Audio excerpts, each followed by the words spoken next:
দখলদার ইসরায়েলি আগ্রাসনে ধ্বংসস্তূপে পরিণত হয়েছে গাজা উপত্যকা। নিজের সর্বোচ্চ দিয়ে ধ্বংসস্তূপকে বাসযোগ্য করে তোলার প্রাণপণ চেষ্টা ফিলিস্তিনিদের। এর মধ্যেই ইসরায়েলি প্রতিরক্ষা বাহিনী আইডিএফ এর বর্বরতা তুলে ধরে বৃহস্পতিবার একটি প্রতিবেদন পেশ করেছে জাতিসংঘের মানবাধিকার পরিষদ UNHRC.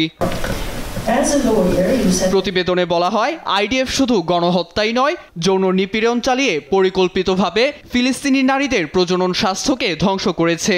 Independent international commission for ইনকোয়ারির সদস্য প্রিস সিদৌতির মতে, জাতিগত নিধন ও দখলদার মনোভাব থেকেই ইসরায়েলি সৈন্যরা ধ্বংসযজ্ঞ চালায়। আমাদের অনুসন্ধান বলছে, সীমান্ত নিয়ন্ত্রণ, এলাকা জবরদখলের জন্যই আইডিএফ পরিকল্পনা মাফিক হত্যাযজ্ঞ চালিয়েছে, বেছে নিয়েছে শারীরিক নির্যাতনের পথ। এমনকি জাতিগত নিধনের অংশ হিসেবে নারীদের প্রজনন স্বাস্থ্য ধ্বংস করতেও হাত কাঁপেনি তাদের।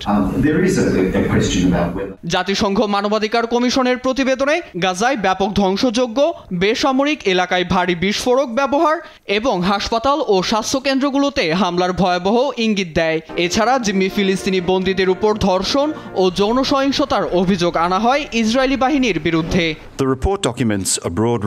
7 অক্টোবরের দিনকে কেন্দ্র করে তারা ধ্বংসযজ্ঞে লিপ্ত হয়েছিল। সেই দোহাই দিয়ে তারা আজও অবৈধ দখলদারিত্ব চালিয়ে যাচ্ছে, যার শিকার শুধু নারী নয়, পুরুষ এমনকি শিশু কিশোররাও। এই পদ্ধতিতে তাদের উপর নির্যাতন চালানো হয়েছে। তবে ইসরায়েলি প্রধানমন্ত্রী বেনিয়ামিন নেতানিয়াহু জাতিসংঘ মানবাধিকার পরিষদকে ইসরায়েলি বিরোধী সার্কাস বলে আখ্যা দিয়ে বলেছেন, প্রতিবেদনটি অপ্রাসঙ্গিক। নীরব দাস, নিউজ ডেস্ক, দেশ টিভি।